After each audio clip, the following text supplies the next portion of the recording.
Recently ভারতের supreme court একটা নতুন স্ট্যাচুয়ের উদ্বোধন করেছে। আর এটা কোনো সাধারণ স্ট্যাচু নয়, ফেমাস লেডি জাস্টিসের স্ট্যাচু। আজকের ভিডিওতে আলোচনা করব এই স্ট্যাচুয়ের ব্যাপারে, কেন এই পরিবর্তন, আর এই পরিবর্তন করে কি ভারতের বিচার ব্যবস্থার কোনো পরিবর্তন করা সম্ভব। কিন্তু তার আগে চ্যানেলে নতুন হলে চ্যানেলটি সাবস্ক্রাইব করুন আর ভিডিওটি একদম লাস্ট অবধি দেখুন। আপনারা এই লেডি জাস্টিসের স্ট্যাচু তো অবশ্যই দেখেছেন।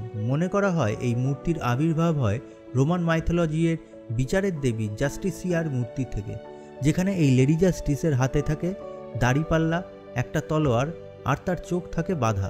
যদিও মনে করা হয় এই মূর্তির চোখ বাঁধা হয় রেনেসাঁসের সময়, যখন বিচার ব্যবস্থার অবস্থা খুবই খারাপ ছিল আর আইনকে অন্ধ বোঝানোর জন্যই এই মূর্তির চোখে কালো কাপড় বাঁধা হয়।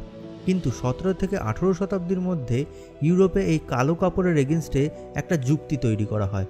তখন বলা হতে থাকে যে এই কালো কাপড় বাঁধার কারণ হলো বিচার ব্যবস্থার ইম্পার্শিয়ালিটি বা ন্যায়পক্ষতা, তাকেই বোঝানো। 17 থেকে 18 শতাব্দীতে এই লেডি জাস্টিসের চোখ বাঁধাকে বোঝানো হয় যে বিচার ব্যবস্থার সামনে সব মানুষ সমান আর বিচার সবার জন্য সমান, কোনো রকম ভেদাভেদ করা হবে না বা হয় না। তার হাতে যে দাড়িপাল্লা থাকে তা দিয়ে বোঝানো হয় যে যিনি বিচার করছেন তিনি দুই পক্ষের সমস্ত প্রমাণ সাক্ষী সব দেখে তারপরে তিনি বিচার করছেন এবং ন্যায্য বিচার করছেন। আর এই লেডি জাস্টিসের হাতে থাকা তলোয়ার দিয়ে বোঝানো হয় পাওয়ারকে, আইনের ক্ষমতাকে, যে আইনের চোখে যে দোষী সে যত বড়ই মানুষ হোক না কেন তাকে সাজা দিতেই হবে, তাকে সাজা পেতেই হবে। আর তার সাথে একজন সাধারণ মানুষ যে নির্দোষ তাকে রক্ষা করতেও পারবে এই আইন। তার জন্যই এই তলোয়ার পাওয়ারের প্রতীক হিসাবে সেই লেডি জাস্টিসের হাতে থাকে। ব্রিটিশরা যখন ভারতে আসে তখন তাদের বিচার ব্যবস্থা এই দেশে চালু করে আর তার সাথে এই নতুন লেডি জাস্টিসের স্ট্যাচুও চালু করে। কিন্তু ভারতের প্রধান বিচারপতি ডক্টর চন্দ্রচূড় এই নতুন স্ট্যাচুর উদ্বোধন করেছেন। ব্রিটিশদের সেই পুরনো স্ট্যাচু আর সেই পুরনো ভাবনা কিছুটা হলেও ত্যাগ করার পথে এগিয়ে যাওয়ার জন্য। এটাকে একটা ডিকলোনাইজেশন বা উপনিবেশিকতাকে ঝেড়ে ফেলার একটা প্রক্রিয়াও বলা যেতে পারে। এই নতুন স্ট্যাচুতে আগের লেডি জাস্টিসের সেই ওয়েস্টার্ন কাপড় চোপড় আর নেই, এখানে রয়েছে শাড়ি। তার সাথে তার চোখ থেকে সরিয়ে দেওয়া হয়েছে সেই কালো কাপড়, এটা বোঝানোর জন্য যে আইন সব কিছু দেখছে আর সবাইকে সমানভাবে দেখছে।